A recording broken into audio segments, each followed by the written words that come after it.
এক কৃষক বধূ সারা রাত বিশ্বকাপ দেখার কারণে বাড়িতে রাখা হাঁসুয়া দিয়ে নিজের হাতে ওই স্বামীকে হত্যা করেছিল টুকরা টুকরা করে। তুই খেলার স্বাদ মিটিয়ে দেব। সারা পৃথিবীতে 4জন খেলোয়াড়ের নাম সবাই জানে, এবং ম্যারাডোনা, মেসি, এমবাপ্পে, রোনাল্ডো এর এক একটা ষাঁড় ভাড়া করে, যেরকম কিছু করে না, এই এক একটা খেলোয়াড় ভাড়া করে নিয়ে কোটি কোটি ব্যয় করে মানুষ দেখা টাকা ইনকাম করে। তোমরা যারা ছেলেপিলে আসো, যারা বিশ্বকাপ খেলার পাগল, খেলাধুলা করবার জন্য পাগল হয়ে বসে আছো সময় নষ্ট করার জন্য, আলহামদুলিল্লাহ আলহামদুলিল্লাহ রাব্বিল আলামিন আর রহমানির রহিম মালিকি ইয়াউমিদ্দিন ইয়া আইয়ুহাল্লাযীনা আমানু তাকুল্লাহ হাক্কা তুকাতিহি ওয়া লা তামুতুন্না ইল্লা ওয়া আনতুম মুসলিমুন। يا أيها الناس اتقوا ربكم الذي خلقكم من نفس واحدة وخلق منها زوجها وبث منهما رجالا كثيرا ونساء واتقوا الله الذي تساءلون به والأرحام إن الله كان عليكم رقيبا يا أيها الذين آمنوا اتقوا الله وقولوا قولا سديدا يصلح لكم أعمالكم ويغفر لكم ذنوبكم ومن يطع الله ورسوله فقد فاز فوزا عظيما.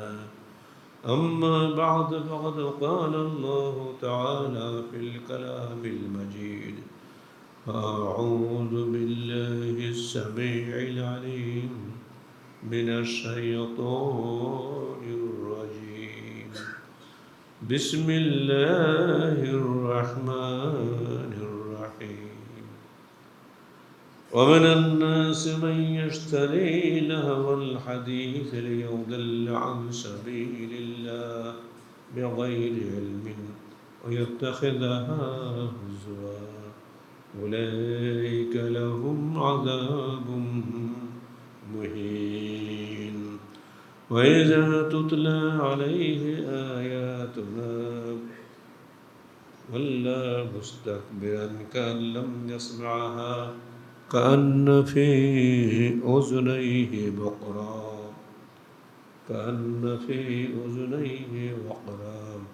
فبشره بعذاب أليم. সূরা লোকমান 6 এবং 7 আয়াত।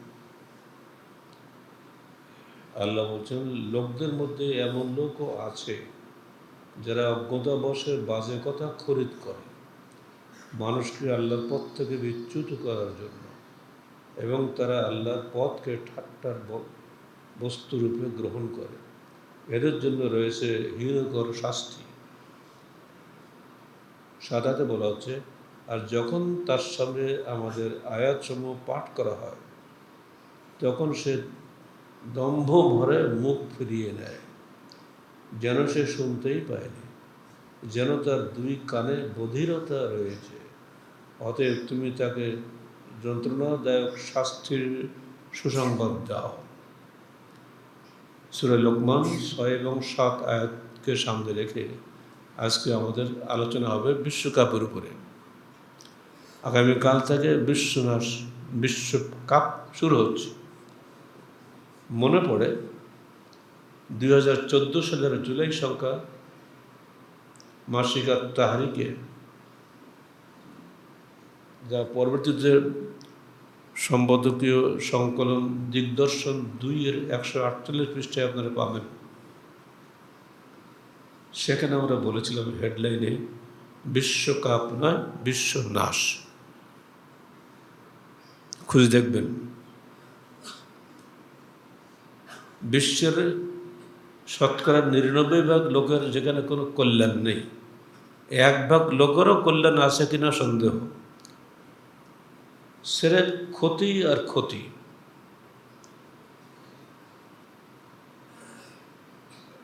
সবচেয়ে বড় ক্ষতি সময়ের ক্ষতি, 2 নম্বর অর্থের অপচয়, 3 নম্বর লেখাপড়ার ক্ষতি, 4 নম্বর নৈতিক স্খলন, পাপাচার ও হত্যাকাণ্ড।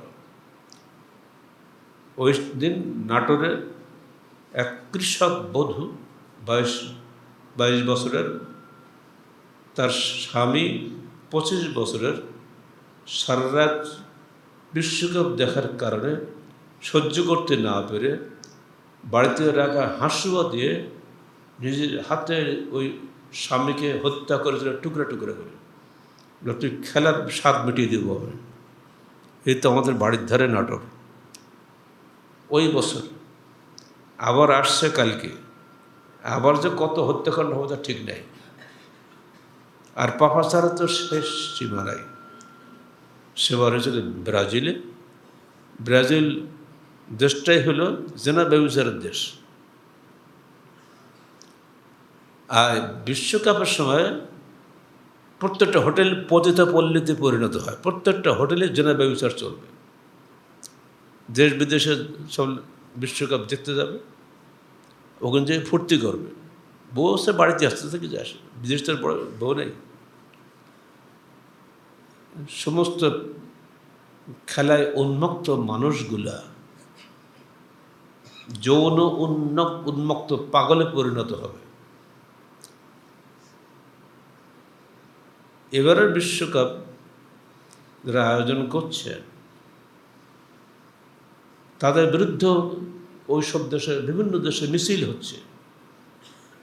বিশ্বের বড় বড় খেলোয়াড়রা, ক্রিকেট খেলোয়াড়, ফুটবল খেলোয়াড়, নাম করা তারা সবাই নিষেধ করেছে এই বিশ্বকাপ খেলা করবেন না, নিষেধ করছে। কিন্তু পুঁজিপতিদের অর্থের লোভ এবং তাদের দ্বারা পরিচালিত গণতান্ত্রিক সরকার, গণতান্ত্রিক সরকার মানে পুঁজিপতিদের সরকার। গণতান্ত্রিক সরকার মানে পুঁজিপতিদের সরকার। আবারও বলছি, গণতান্ত্রিক সরকার মানে পুঁজিপতিদের সরকার। পুঁজিপতি বিশ্ব তাদেরকে টাকা ঢালে, সেই টাকা দিয়ে তারা ভোটারদেরকে দেয়, মিছিল করে, শোডাউন করে। তাহলে এত টাকা পায় কোথায়? যারা মিছিলে শরিক হয় খোঁজ নিয়ে দেখবেন কত টাকা পায় তারা। দল নেতারা টাকা পায় কোথায়? রাজনীতি ঢুকলেই সে কোটিপতি। অথচ জীবন দিয়ে মাথার ঘাম পায়ে ফেলেও একটা লোক তার সংসার খরচ বহন করতে পারছে না। কিন্তু এদের কোনো ক্ষতি নেই। বলে কি, স্যার চাকরি না পেয়ে রাজনীতি করছি। চাকরি করলে তো টাকা হয় না, খুব কমই হয়। আর রাজনীতি করলে টাকা হয়। তাই আমাকে শোনাচ্ছে, স্যার চাকরি তো পারলাম না, রাজনীতি করছি। চেহারা খুব ভালো, এখন যথেষ্ট বাড়িঘর পাকা হয়ে গেছে, সমস্যা নেই। এখন রাজনীতি একটা ব্যবসা। এই বিশ্বকাপ জনগণের যে কত ক্ষতি করছে। গত বিশ্বকাপের সময় ঝিনাইদহে 10 কিলোমিটার লম্বা একটা ব্যানার বানিয়েছিল ঝিনাইদহের ছেলেরা। তো 10 কিলোমিটার লম্বা ব্যানার, কতটা ছেলে দাঁড়ালে তবে ওটা খাড়া করে ধরে রাখা যায়? আমাদের দেশে ঝিনাইদহ। আর এবারে মেহেরপুরে গাংনীতে 218 হাত লম্বা ব্যানার বানিয়ে টাঙিয়েছে। আমাদের সেক্রেটারি জেনারেল থাকে গাংনীর, ওখানে আমাদের সংগঠনিক এলাকা। কিন্তু ওখানে এসব ছেলে তৈরি হয়ে গেছে, গায়ে জামা ছোটে না, এইসবগুলো স্রেফ ফালতু ফেলে দিতে হবে, কাজে লাগবে না। কারণ ওই মুষ্টিমেয় কতগুলো পুঁজিপতি ইতিমধ্যে হিসাব বেরিয়ে গেছে। $8,000+ তারা ইনকাম করবে এই খেলা থেকে। ফলে খেলোয়াড়দের প্রাইজ মানি দিয়েছে বেশি বেশি, তারা সেখানে যাচ্ছে। ঠিক যেমন কিছু ভাড়াটে খেলোয়াড় নিয়ে শো করিয়ে তারা টাকা ইনকাম করে, ঠিক যেমন সার্কাসে কিছু লোক এনে নাচানাচি করে দেখে লাখ লাখ টাকা ইনকাম করে নিয়ে চলে যায়, ঠিক এই খেলা চলছে। বাংলাদেশের মুসলমানরা সাবধান থাকবেন, আল্লাহ রসুলের বাণী যাতে কেউ না শোনে। এজন্য ইরাকের হীরা নগরী থেকে সুন্দরী সুন্দরী মেয়েদেরকে নিয়ে মক্কায় নাচ গান করানো হইতো,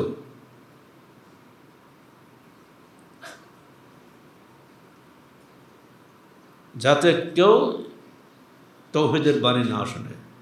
লা তাসমাউ লিহাযাল কুরআনি ওয়ালগাউ ফীহি লাআল্লাকুম তাগলিবুন। আল্লাহ পাক বলছেন, তারা বলতো তোমরা কোরআন শোনো না, তোমরা হইচই করো যাতে তোমরা বিজয়ী হতে পারো। আর তারা এসে কাবা ঘরে ইবাদতের নাম করে শীষ দিত, মুকাআনা তাসদিয়াতান, হাতে তালি দিত আর শীষ দিত, যাতে কেউ আল্লাহ রসুলের ইবাদতে দেখে যেন নিজের ইবাদত শুরু না করে দেয়। এই জন্য ঠিক সেই মক্কার যুগের কাফের মুশরিকদের যে চরিত্র ছিল, এ যুগে ইহুদি নাসারা সেই কাজই করে যাচ্ছে। আর বশংবদ সরকারগুলা, মুসলমান সরকারগুলা তাদের পিছনে তালে তাল দিচ্ছে। সেই যুগে এই আয়াত নাজিল হয়। মনে রাখবেন, বিশ্বকাপ শুরু হয়েছে 1930 সালের 13ই জুন। এবারও ঠিক আজকে আগামীকাল 13ই জুন না, দেখ ওরা ডেট ঠিক রাখছে। 1930-এর 13ই জুন উরুগুয়েতে প্রথম শুরু হয়, বিভিন্ন দেশে হচ্ছে। কাতার বিশ্বকাপ, মুসলমান দেশ না কাতার, সেখানে যে সর্বনাশ করে দিয়েছে, কত শত শত শ্রমিক, সে শ্রমিকগুলো গরিব শ্রমিক, শ্রমদাস। শ্রীলঙ্কা, ভারত, নেপাল এইসব দেশের এদেরকে নিয়ে বহুত খাটনি খাটিয়েছে, তাতে বহু মানুষ মরে গেছে।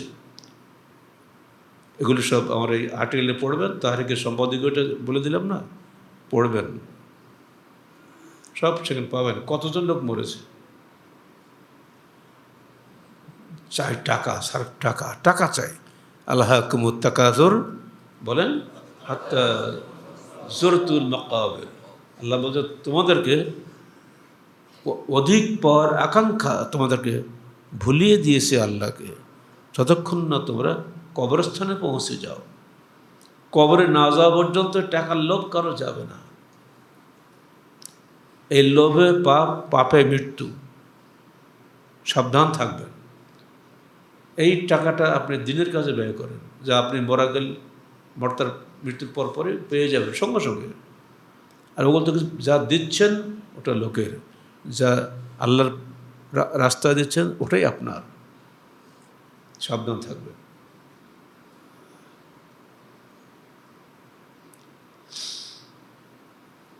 আল্লাহ বলছেন ওয়াসারিউ ইলা মাগফিরাতিন মির রাব্বিকুম ওয়া জান্নাতিন আরদুহা আস-সামাওয়াতু ওয়াল আরদু উইদ্দাত লিল মুত্তাকিন। সূরা আলে ইমরান 133 আয়াত। তোমরা দ্রুত দৌড়াও। সূরা হাদীদ এসে সাবিকু, প্রতিযোগিতা করো। সূরা আলে ইমরান এসে দৌড়াও, হাঁটা যাবে না, মুশু বলা নেই, দৌড়াতে হবে। মৃত্যু কখন আসবে আপনি জানেন না। কালকে আমলে থাকা অবস্থায় দুজনের মৃত্যু খবর শুনেছি। আজকে এখান থেকে বেরিয়ে ওঠার সময় আর একটা মৃত্যু সংবাদ শুনলাম। এই মৃত্যু তো যে কোনো সময় আমার হতে পারে, আপনার হতে পারে। এই মেম্বার বসে আমি পড়ে যাইনি গত 27 ফেব্রুয়ারিতে।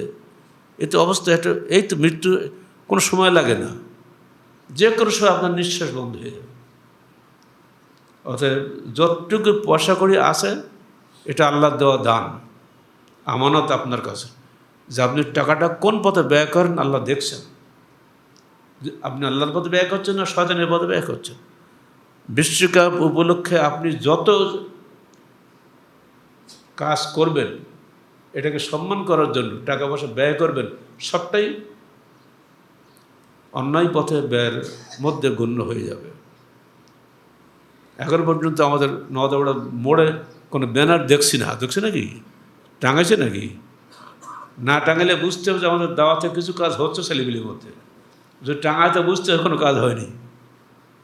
তো সেলিব্রিটি কোনো চরিত্র নাই, ওরা ওইগুলি করবে। এখানে অনেক সেলিব্রিটি তোমরা আসো, বলে দিচ্ছি বাবা এগুলো করলে তোমরা জাহান্নামের খোরাক হবো, পরিষ্কার বলে দিচ্ছি। তোমারও মৃত্যু হতে পারে, তোমার বাবার মৃত্যু হতে পারে, কে আগে মরবে কেউ জানে না।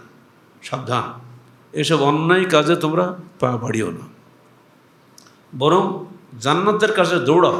সারিউ ইলা মাগফিরাতিন মির রাব্বিকুম ওয়া জান্নাতিন, তোমরা জান্নাতের দিকে দৌড়াও, জাহান্নামের দিকে দৌড়াও না। জাহান্নামের দিকে দৌড়ালে নিজের ক্ষতি নিজের হবে। দৌড়াও জান্নাতের দিকে। বিশ্বকাপে জান্নাত নাই, জান্নাত আছে তোমার আল্লাহর পথে। বিশ্বকাপের রাস্তা মানুষের সময় নষ্ট করে, সালাত নষ্ট করে, তার নৈতিকতা বিনষ্ট করে, এ রাস্তায় কেউ যাবে না।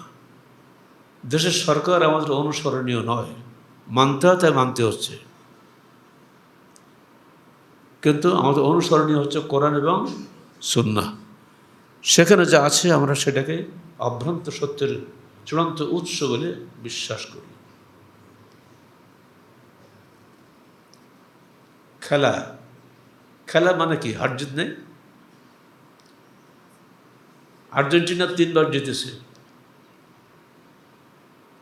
দিয়েগো ম্যারাডোনার খেলা হ্যান্ডস গোল কি হ্যান্ডস অফ গড, ও যে হাঁটুতে লেগেছে হঠাৎ করে হাতে লেগে, কিন্তু ওটা রেফারি টেরই করে। এখন টের পাচ্ছে যে ওটা হাতের গোল ছিল, পায়ের গোল ছিল না। তো খেলায় তো পায়ের গোলটা গণ্য হবে, হাতের গোল তো গণ্য হবে না, হ্যান্ডবল হয়ে যাবে। কিন্তু হ্যান্ডবলও হলো না, দিয়েগো ম্যারাডোনা বিশ্বের সেরা প্লেয়ার হয়ে গেল। এটা তো তকদির। আর এখন আর্জেন্টিনা হচ্ছে মেসি। সারা পৃথিবীতে 3টে খেলোয়াড়ের নাম সবাই জানে, এবং 4জন বলতে হবে এখন, ম্যারাডোনা, মেসি, এমবাপ্পে, আরটা কি যেন রোনাল্ডো। হ্যাঁ, এর এক একটা ষাঁড় ভাড়া করে যেরকম কিছু করে না, এই এক একটা খেলোয়াড় ভাড়া করে নিয়ে কোটি কোটি ব্যয় করে মানুষ দেখায়, টাকা ইনকাম করে। আর এর প্রত্যেকটার পিছনে আছে ফ্র্যাঞ্চাইজের জুয়াড়িরা। জুয়াড়িরা জুয়া ধরে, তুমি এই দলে, আমি এই দলে, তুমি এই দলে, তুমি যদি এই দল যদি যেতে এত টাকা তুমি পাবা। এই জুয়ার মধ্যে ঢুকবেন না। মনে রাখবেন আল্লাহর যুগান্ত করে আয়াত, ইন্নামাল খামরু ওয়াল মাইসিরু ওয়াল আনসাবু ওয়াল আজলামু রিজসুম মিন আমালি শায়তান। মদ এবং জুয়া হচ্ছে শয়তানি আমল, ফাজতানিবুহ। তোমরা এখান থেকে বিরত হও। হাল আনতুম মুনতাহুন, তোমার কি বিরত হলে? জিজ্ঞাসা করছেন আল্লাহ। যেদিন আয়াতটা নাজিল হয় সেদিন আবু তাল্লাহর বাড়িতে খুব খানাপিনার অনুষ্ঠান চলছিল। সিরিয়া থেকে উন্নত মানের মদ আনা হয়েছিল। তখন রাস্তা দিয়ে ঘোষণাকারী যাচ্ছেন আর বলছেন, দেখো এইমাত্র আয়াত নাজিল হয়েছে, ইন্নামাল খামরু ওয়াল মাইসির। এই আয়াতটা পড়ে শুনিয়ে দিয়ে চলে যাচ্ছে রাস্তা দিয়ে। কানে শোনার সঙ্গে সঙ্গে সাহাবীরা সঙ্গে সঙ্গে ওইখানেই যত মদের ভাণ্ড ছিল ভেঙে গুঁড়িয়ে দিল সব। হাদিসে এসছে মদের স্রোত বয়ে গেলে মদিনার অলিতে গলিতে। এইটা ঈমান। যখনই আপনার সামনে আল্লাহ এবং রসুলের নিষেধাজ্ঞা পৌঁছে যাচ্ছে, তখনই আপনি তওবা করতে পারলেই আপনি মুসলমান। দেখি দেখি কি কি একটা ভেবে চিন্তে দেখি, যদি পরে করবো, আজকে একেবারে শেষ করে দেবো ইত্যাদি, এ না। মুসলমানদের ঈমানের এটাই হলো দাবি, যখন সে আল্লাহ এবং তার রসুলের বাণী শোনে তখন সে তওবা করে। তোমরা যারা ছেলেবেলে আসো, যারা বিশ্বকাপ খেলার পাগল, খেলাধুলা করবার জন্য পাগল হয়ে বসে আসো সময় নষ্ট করার জন্য, তোমরাও তওবা করো। এই সময়টা তুমি ক্লাসের বই পড়ো, ইসলামী সাহিত্য পড়ো, তাহলে তোমার নেকি হবে, অনেক জ্ঞান বৃদ্ধি হবে।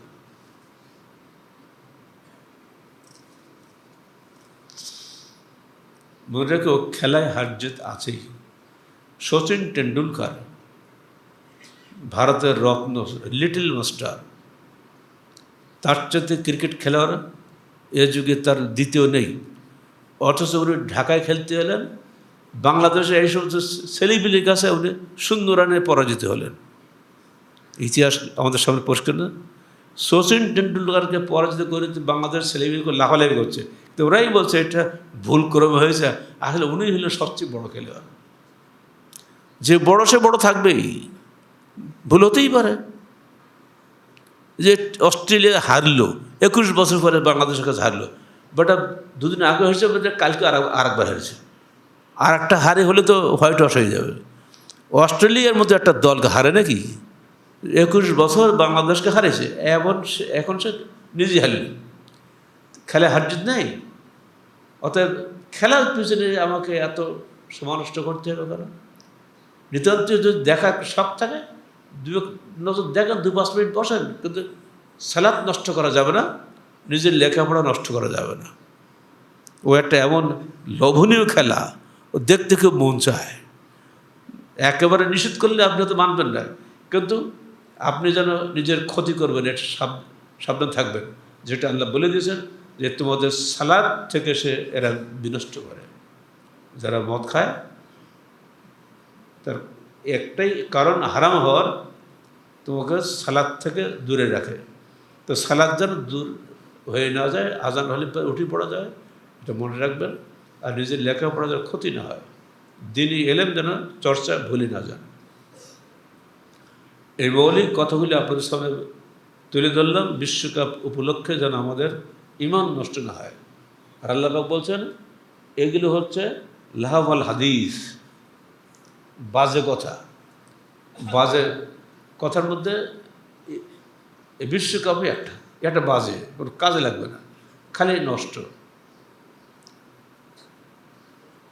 লিউদিল্লা আন সাবিলিল্লাহ, আল্লাহর রাস্তা থেকে পথভ্রষ্ট করার জন্য। $10,000 টিকিট, নিম্ন টিকিট। 23,000 হলো সর্বোচ্চ টিকিট। ওটা বাংলা টাকা করলে 28 কোটি টাকা বললাম এটাকে, আর 10,000 টাকা কত কোটি হবে আল্লাহ জানে। 18,500 সিট ভরে যাবে তো সেখানে। এরপরও সারা বিশ্বে কত লোক দেখবো তা ঠিক নেই। এত লোকের ক্ষতি করছে যে জিনিসটা সরকার অনুমতি দিয়ে দিয়েছে। কারণ সরকার কিছু টাকা তার দেয়, এই টাকা পাওয়ার লোভে সরকার কিছু বলে না। সরকার তো পুঁজিপতি দিয়ে সরকার, বাংলাদেশ তার ব্যতিক্রম নয়। আমরা আশা করছিলাম যে দেশটা স্বাধীন হয়েছে, স্বাধীনভাবেই চলবে। এই যে পুরা বিদেশের লেজুড় হয়েছে, যে এখন তো আমরা বুঝতেই পারছি কাজের কাজ কিছুই হয়নি। আমরা দোয়া করি আল্লাহর কাছে যেন আমাদের নেতাদেরকে আল্লাহ পাক সুমতি দান করেন, তাদের মধ্যে যেন ইসলামী হামিয়ত বা মূল্যবোধ বেরিয়ে আসে, আমরা যেন সেই তৌফিক যেন আল্লাহ পাক দান করেন। এরপরে আপনাদের সামনে আর কোনো কথা বলবো না। এই কথাগুলি মাথায় রাখবেন, বিশ্বকাপে যেন মেতে যাবেন না। আর সঙ্গে সঙ্গে এই সূরা লোকমানের 6 এবং 7 আয়াতটা বাড়ি যেয়ে পড়ে নেবেন। এর তফসিরও আছে, সেখানে ক্লিয়ার কাট আপনার সব পাবেন। চরিত্র বলে দিয়েছে, যদি আপনি যখন এদেরকে ওয়াজ শোনাবেন তখন তারা কী করবে, আল্লাহ বলে দিচ্ছেন ওয়াজাতুল্লাহ আলাইহি আয়াতুনা আল্লাহ মুস্তাকবিরান। এই বেটা মৌলবী সাহেব কী ওয়াজ করো? যখন তাদের সামনে কোরআন আয়াত তেলাওয়াত করা হয় তখন তারা অহংকার বসে পিঠ ফিরিয়ে চলে যায়। এখন তাই করবে না। আর বলি ওয়াজ করো তো দেখি, উল্টা আপনাকে মারতে আসবে। মোদি মাতালগুলো রাস্তা রাস্তা ঘোরে, ও কি ওয়াজ শুনবে? আগে যখন হাঁটতাম আমি রাস্তা দিয়ে, বেশ কয়েকবারে মোদি মাতালদের সম্মুখীন হয়েছে আমি। কী করে এড়িয়ে পাশ কাটিয়ে চলে যায়, রাস্তার এক কোনা দিয়ে যেতে পারি, আমি সেই চেষ্টা করতাম। এখনও আশপাশে মোদি মাতাল দেখি আমরা। মাদকতা থেকে সাবধান। আর এই খেলাগুলো মানুষের মধ্যে মাদকতা নিয়ে আসে। আপনাদের প্রত্যেকের বাড়িতে যুবক ছেলেপেলে আছে, তাদেরকে নসিহত করুন, উপদেশ দিন, যেন তার ধ্বংস না হয়ে যায়। তবে তাদের চরিত্র কিন্তু এটাই হবে, যখন তাদেরকে আপনি উপদেশ দিবেন আল্লাহ মুস্তাকবির, তো সে অহংকার বয়সে মুখ ফিরিয়ে নেবে। কান নাফি উজনাইয়ে ওয়াকরা, যেন সে তার কানে যেন বধিরতা আছে, সেজন্য আপনার কথা শুনতেই পাচ্ছে না। ফাবাশশিরহু বিআযাবিন আলীম, অর্থাৎ তুমি তাকে যন্ত্রণাদায়ক আযাবের সুসংবাদ শোনাও। মরতে আমাদেরকে হবেই, মৃত্যুর পরেই মর্মান্তিক আযাব যেন আমাদের গ্রাস না করে, আমরা সবাইকে সাবধান করছি। আমাদের আকীদা হবে জান্নাতমুখী, কোনো অবস্থায় জাহান্নামমুখী নয়। আমরা আখিরাত ভিত্তিক জীবন গঠনে বিশ্বাস করি, দুনিয়া ভিত্তিক নয়। দুনিয়ার জন্য আখিরাত নষ্ট করা যাবে না। আখিরাতের স্বার্থে দুনিয়া ক্ষতিগ্রস্ত তাও ভালো, কিন্তু দুনিয়ার স্বার্থে আখিরাতকে ক্ষতিগ্রস্ত করা যাবে না। কোনো বুদ্ধিমান লোক এই কাজ করবে না। কারণ আখেরাত আমার সামনে দেখতে পাচ্ছি, বললেই শেষ, আখেরাত শুরু হয়ে যাবে।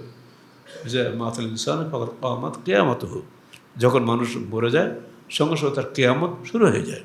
তো আর তো দেরি করার কোনো সুযোগ নেই। ইন্নাম এরাউনহু বাঈদা ওয়া নারাহু করিবা।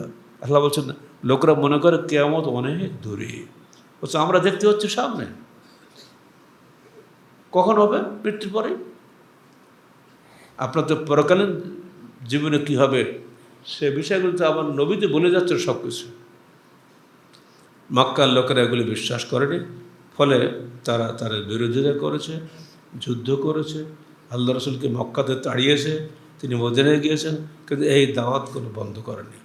তৌহিদের দাওয়াত চিরন্তন, তৌহিদমুখী আমাদের হতেই হবে। আল্লাহর একত্ববাদের দাওয়াত, আল্লাহর সঙ্গে কাউকে শরিক করা যাবে না। ধর্ম নেতারা কবরের ব্যবসা করে, রাজনৈতিক নেতারা তারাও কবরের ব্যবসা করে, তারা তাদের নেতার বাড়িতে নেতার কবরে যায়, ধর্ম নেতারাও পীরের কবরে যায়। এই দুই দলের মধ্যে কোনোই পার্থক্য নাই, সবাই কবর পূজারি হয়ে গেছে। না, মুসলমান কখনো শিরক করতে পারে না। মুসলমান সালাত আদায় করে আল্লাহর জন্য। দুর্ভাগ্য এমন কবর ব্যবসায়ীরা, হেন কোনো কবর নেই বাংলাদেশের পাশে একটা কবর বানায় না, দেখছেন না খেয়াল করে? যেখানে কবর আছে সেখানে পাশে একটা মসজিদ আছে, শুধু ধোকা দেওয়ার জন্য। এগুলো এইসব মসজিদ আপনারা সালাতেই পড়বেন, দূরে চলে যাবেন, তাও ভালো। যারা রাজনৈতিক নেতা, যারা সমাজ নেতা, তাদের শাস্তি আরও বেশি হবে আল্লাহর কাছে। যে যত উঁচু দরের নেতা, আপনারা অনেকে আছেন বিভিন্ন জেলা সভাপতি, তাদেরকে বেশি শাস্তি ভোগ করতে হবে যদি তারা তাদের জেলায় সঠিক পরিবেশ তৈরি করতে ব্যর্থ হন। নিজে আপনি খুব ভালো, কিন্তু জেলায় কোনো কাজ করেন না, কোনো দাওয়াতি কাজ করেন না, আপনি ব্যর্থ। এসব গোড়া আপনার ঘাড়ে চাপবে। আমি কেন্দ্রীয় নেতা, আমার ঘাড়ে চাপবে, আমি তো সব জায়গায় যেতে পারি না। তাই আধুনিক প্রযুক্তির মাধ্যমে, খুতবার মাধ্যমে প্রতি সপ্তাহে আপনাদেরকে আমি সাবধান করি। যারা এই মসজিদের মুসল্লি, যারা আমাদের খুতবা শোনেন, তারা জানেন ভালো করে।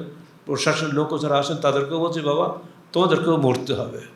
এই যে আমাদের যে পুলিশ ভাইটা বললো 2-3 দিন আগে, সিংড়াতে সে কর্তব্যরত অবস্থায়, নাটোরের ছেলেটা, তার চেহারা এত সুন্দর, আমি বারবার বাসায় বলছিলাম যে এত অল্প বয়সে, মাত্র 42 বছর বয়সে মারা গেল। সামান্য ফিস্টুলা হচ্ছে, রাজশাহী মেডিকেলে ফিস্টুলা অপারেশন করেছে, মারা গেছে। সে তো জানতেই না, যাই মরে যাবো, ছোটো ছোটো করে বাচ্চা। অতএব কে কখন কীভাবে মরবে তার কোন নিশ্চয় থেকে কারণ আছে। অতএব ভাইরা আমার, যেখানে যে অবস্থা থাকেন পরকালীন পাথেও সঞ্চয় করুন। কোনো অবস্থাতেই যেন দুনিয়ার পাগল হবেন না। দুনিয়া ক্ষণস্থায়ী, আখেরাত চিরস্থায়ী। চিরস্থায়ী আখেরাতের জন্য ক্ষণস্থায়ী দুনিয়া ক্ষতিগ্রস্ত হোক, সেটাও ভালো। এই সময়টা আপনি ব্যয় করুন পড়াশোনার পেছনে। আমাদের বহু বইপত্র বাজারে আছে, ওগুলো কেনেন, নিজে পড়েন, অন্যকে পড়ান, 2-4টে বই দান করেন, বাপ মার নামে দান করেন, এবং নিজের জন্য দান করেন। তাতে দাওয়াতের এবং তাবলীগের নেকি আপনি পেয়ে যাবেন। আল্লাহ পাক আমাদের সবাইকে দিনের হকের উপর দৃঢ় থাকার তৌফিক দান করুন। কোনো অবস্থায় যেন আমরা আখেরাত ছেড়ে দুনিয়ামুখী পাগল না হয়ে যাই, আল্লাহ পাক যেন আমাদেরকে সেই তৌফিক দান করেন। আকুলু কওলি হাযা আস্তাগফিরুল্লাহ লি ওয়া লাকুম ওয়া লিসাইরিল মুসলিমিন। আলহামদুলিল্লাহ আলহামদুলিল্লাহ নাহমাদুহু ওয়া নাস্তাঈনুহু ওয়া নাস্তাগফিরুহু ওয়া নু'মিনু বিহি ওয়া নাতাওয়াক্কালু আলাইহি ওয়া নাউযু বিল্লাহি মিন শুরুরি আনফুসিনা ওয়া মিন সাইয়্যাতি আ'মালিনা মান ইয়াহদিহিল্লাহু ফালা মুদিল্লা লাহু ওয়া মান ইউদ্লিল ফালা হাদিয়া লাহু ওয়া নাশহাদু আন লা ইলাহা ইল্লাল্লাহু ওয়াহদাহু লা শারীকা লাহু ওয়া নাশহাদু আন্না মুহাম্মাদান আবদুহু ওয়া রাসূলুহু। ইন্নাল্লাহা ওয়া মালাইকাতাহু ইউসাল্লুনা আলান নবী ইয়া আইয়ুহাল্লাযীনা আমানু সাল্লু আলাইহি ওয়া সাল্লিমু তাসলিমা। আল্লাহুম্মা সাল্লি আলা মুহাম্মাদিন ওয়া আলা আলি মুহাম্মাদ কামা সাল্লাইতা আলা ইব্রাহিম ওয়া আলা আলি ইব্রাহিম ইন্নাকা হামিদুম মাজিদ। আল্লাহুম্মা বারিক আলা মুহাম্মাদ ওয়া আলা আলি মুহাম্মাদিন কামা বারাকতা আলা ইব্রাহিম ওয়া আলা আলি ইব্রাহিম ইন্নাকা হামিদুম মাজিদ। اللهم انصر من نصر دين محمد صلى الله عليه وسلم واجعلنا منهم وخذل من خذل دين محمد صلى الله عليه وسلم ولا تجعلنا منهم عباد الله رحمكم الله إن الله يأمركم بالعدل والإحسان وإيتاء ذي القربى وينهى عن الفحشاء والمنكر والبغي يعظكم لعلكم تذكرون واذكروا الله يذكركم وادعوه يستجب لكم ولذكر الله تعالى وأعلى وأعز وأجل وأتم وأهم أكبر। আহলে হাদিস আন্দোলন বাংলাদেশ